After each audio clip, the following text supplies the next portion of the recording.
먼저 첫 번째 용의주로서는 레인보우 로보틱스 택해 주셨고요. 이 종목 정말 무거운 종목인데 오늘 10% 넘는 강세를 만들기도 했거든요.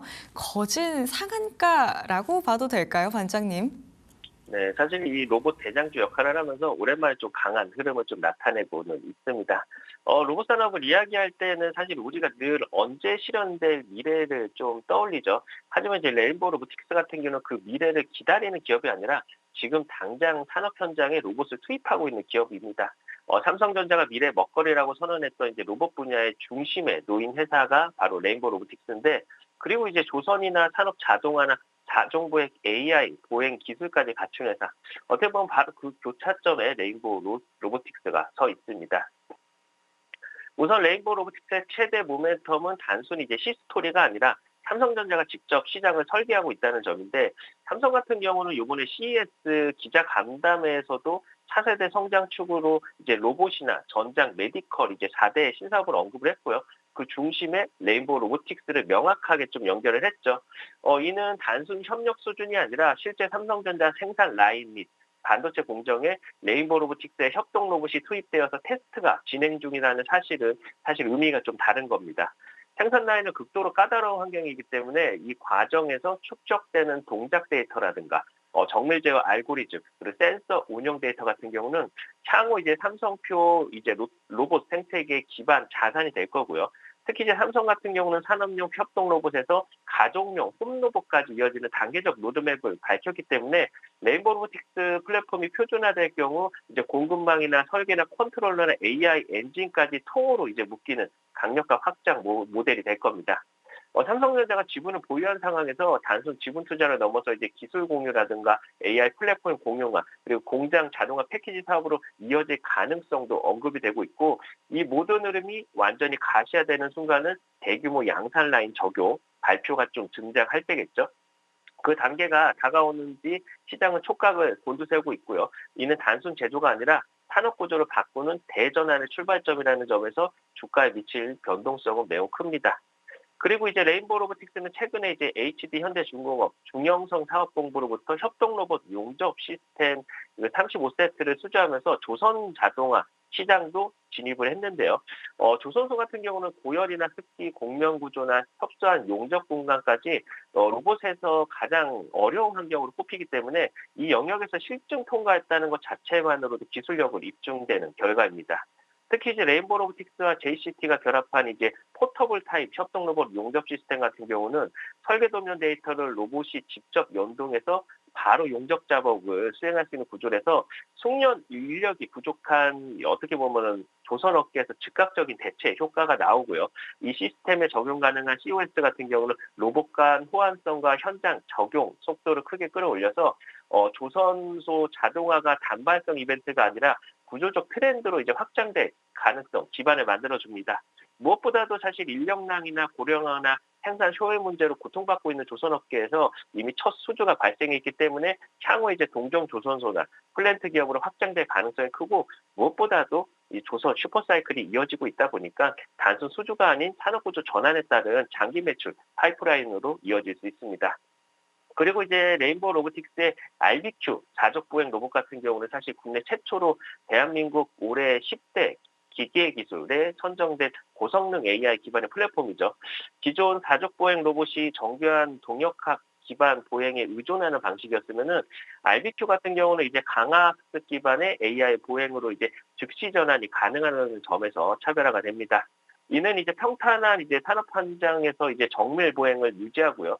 계단이나 돌길이나 사다리나 경사로 같은 이 험지에서도 이제 동적 AI 보행을 수행하는 하이브리드 구조고, 특히 이제 영상이나 센서 정보가 제한적일수록 이제 AI 기반 보행만으로도 지행을 판단하고서 이제 이동하는 기술 같은 경우는 글로벌에서도 구국 딥마인드나 이제 스탠포드나 보스턴 다이나믹스의 극소수만이 보유한 고난이도 영역입니다. 그래서 이 기술은요, 고위험 산업 분야에서 활동 범위가 매우 높고, 그리고 이제 더 중요한 부분은 이 기술이 다적 보행에서 끝나지 않고 레인보우 로보틱스가 개발 중인 휴머노이드나 양팔 로봇이나 AMR 자율주행 플랫폼의 핵심 엔진이 된다는 점이 중요할 것 같습니다. 차트를 보시면은 금일 강한 슈팅이 일어나면서요. 신고가 경신을 지금 시도 중에 있습니다. 오늘 장중에 10% 넘는 슈팅이 나와줬었는데 무엇보다도 거래대금이 오늘 대량으로 들어와 주는 거 확인을 할 수가 있습니다. 그동안에 이제 조정 구간에서 이제 슈팅이 나오긴 했었습니다만 거래대금이 계속 부족한 모습들이 있었는데 이제 중요한 정보 라인들 이제 추세를 다시 한번 뻗쳐 나갈 수 있는 구간에서 수급이 들어온 상태이기 때문에 요번에 이제 52만 원 선까지 강하게 돌파를 해준다면요. 52만 원을 넘어서 60만 원까지 열려 있는 만큼 정보 돌파 여부 확인이 필요하겠습니다. 정리해보면 레인보우 로보틱스는 미래의 로봇이 아니라 이제 산업 현장에서 이미 움직이는 로봇을 가지고 있는 기업입니다. 삼성전자라는 거대한 플랫폼과 연결이 되어 있고요. 조선, 제조, 물류, AI, 보행까지 이 모든 영역에서 확장에 시도 중에 있습니다. 오늘의 용의주 레인보우 로보틱스였습니다. 다양한 사업 영역에서 확장세를 이어나가고 있는 레인보우 로보틱스입니다. 주가 이제 52만 원 선 돌파하면 60만 원까지도 넘볼 수 있겠다라고 설명 주셨거든요. 과연 52만 원 선 시원하게 넘어설 수 있을지부터 체크해 보시죠. 이렇게 첫 번째 용의주 레인보우 로보틱스였고요. 두 번째 용의주는 삼성중공업 제시해 주셨습니다. 연초에 조선주들 랠리 정말 어마어마합니다. 오늘 시장도 조선주들이 상당히 좋은 모습 만들어가고 있죠. 네. 파도가 잔잔할 때는 이제 사실 어떤 배가 더 빠른지 잘 보이지 않는데, 하지만 이제 큰 파도가 오면은 단단하게 설계된 배만 앞으로 나가죠. 삼성중공업 같은 경우는 지난 10년간 저유가나 계약 취소나 조선업 침체라는 거센 파도를 온몸으로 맞으면서도 사실 유일하게 이제 FLNG 기술 투자를 포기하지 않았던 기업입니다. 그래서 그 결과가 이제 글로벌 LNG 재전환에 바람이 불자마자 전 세계 이제 해안가스 개발사들이 삼성중공업 앞에 줄 서는 구조가 만들어졌는데, 사실 준비된 기업이 기회를 가져간다라는 말이 지금 삼성중공업을 보면은 그대로 좀 드러나고 있습니다. 우선 삼성중공업이 현재 전 세계에서 대형 FLNG를 단독으로 건조할 수 있는 유일한 기업으로 좀 평가를 받고 있습니다. 중국의 윗순도 이제 중소형 모듈 경험은 있지만 미국 제재 대상에 올라서 사실상 이제 글로벌 대형 프로젝트는 수주가 불가능한 상황이고요. 반면 이제 우리나라 다른 조선사들도 2010년대 저유가나 계약 해지 사태로 이제 해양 플랜트에서 철수를 했는데, 삼성중공업은 손실을 감수하고서라도 R&D라든가 설계나 공정 기술을 유지를 했습니다. 그래서 이 결과가 지금 이제 산업 구조상 엄청난 경쟁 우위로 돌아오고 있고요. 특히 이제 FLNG 같은 경우는 한 기당 20억에서 30억 달러 규모의 초대형 프로젝트이기 때문에 단순 조성 기술이 아니라 채굴이나 정제나 액화, 저장, 하역 기능을 모두 통합하는 고난이도의 이제 엔지니어링이 필요합니다. 삼성중공업의 코랄솔 FLNG 성공 실적은요, 세계에서 가장 복잡한 해양 플랜트 설비를 일정 품질 모두 이제 지켜서 인도한 사례로서 어떻게 보면 업계 최고의 레퍼런스로 남아 있고요. LNG 수요는 지정학적 분쟁으로 이제 수년간 구조적 확대가 예상이 되는데, 그 중심에서 삼성중공업은 사실상 이제 독점 공급자 자리를 위치하고 있습니다.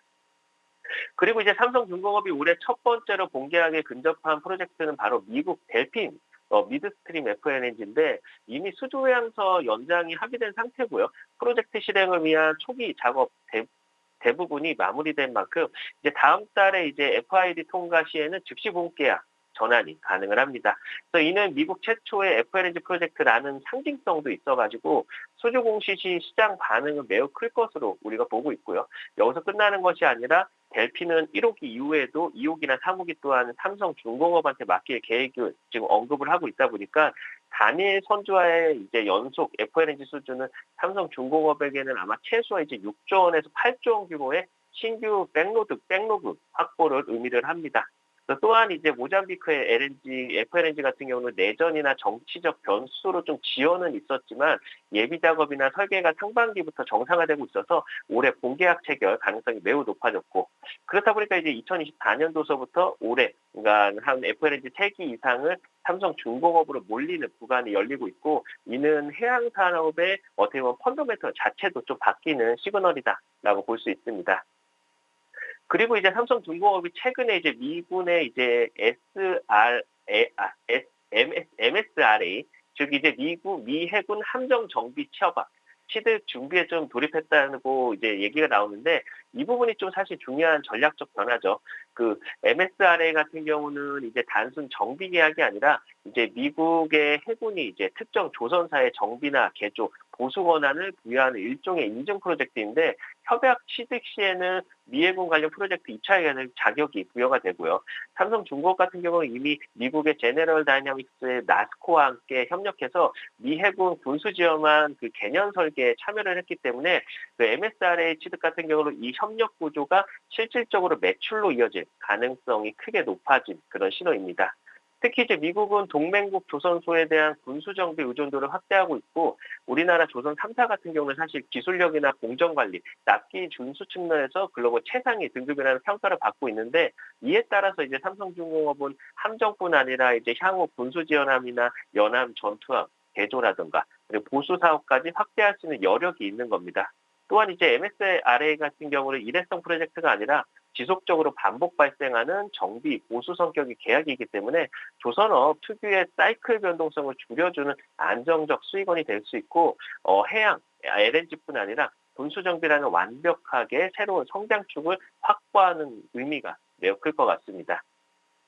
차트를 보시면은 두 달여간 좀 이어졌던 조정 구간을 드디어 탈출하면서 다시금 상승 추세로 돌아가는 모습입니다.